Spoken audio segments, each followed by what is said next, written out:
The Supreme Court ruling on homosexual unions is yet another attack on the Christian roots of American society and on American jurisprudence. It's the diabolical work of powerful Jewish organizations, along with a horde of Jewish-led LGBT groups, such as the HRC, usually funded by the Duberstein Group, and FLAG, led by Rabbi David Horowitz.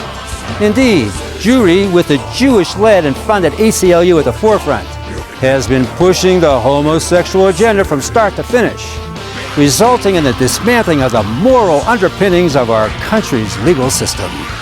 The federal government still engages in discrimination against people who are married but to partners of the same sex.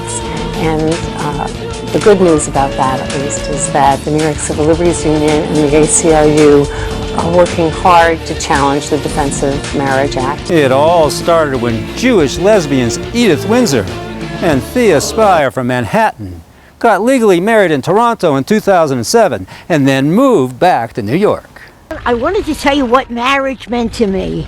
It's kind of crazy. We lived together for 40 years. We were engaged with the circle diamond pin because I wouldn't wear a ring because I was still in the closet.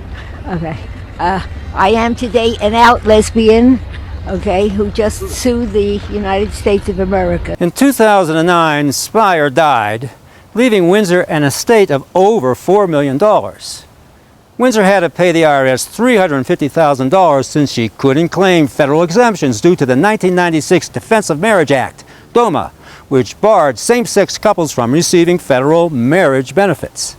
So in 2010, Windsor hired Jewish lesbian and lawyer Roberta Kaplan and filed a complaint at a U.S. District Court in New York, challenging DOMA as unconstitutional.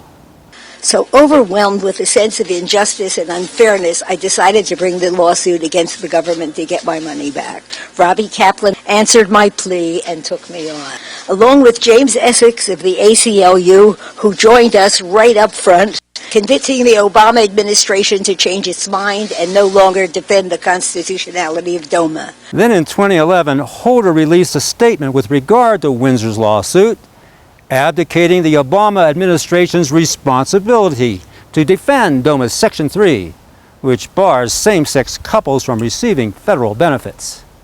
Mr. Holder most certainly is not an unbiased jurist when it comes to this issue. Our nation has made great strides on the road to LGBT equality. We can take pride in the fact that early last year, President Obama and I directed Justice Department attorneys not to defend the constitutionality of Section 3 of the Defense of Marriage Act. Soon a bipartisan legal advisory group, BLAG, hired by House Speaker Boehner, took up DOMA's constitutional defense.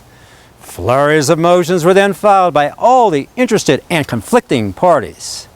But when Windsor received judgment in her favor in 2012 and granted a refund, Holder and a horde of Jewish organizations pushed to keep the case alive, even though it should have ended right there.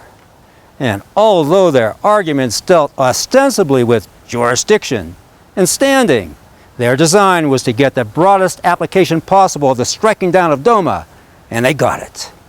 For after an affirmation by an appellate court of the lower court's ruling, Holder's diabolical strategy was to paradoxically enforce DOMA, thus preventing the IRS from refunding Windsor so that the case could be shoehorned into the Supreme Court for a slam dunk.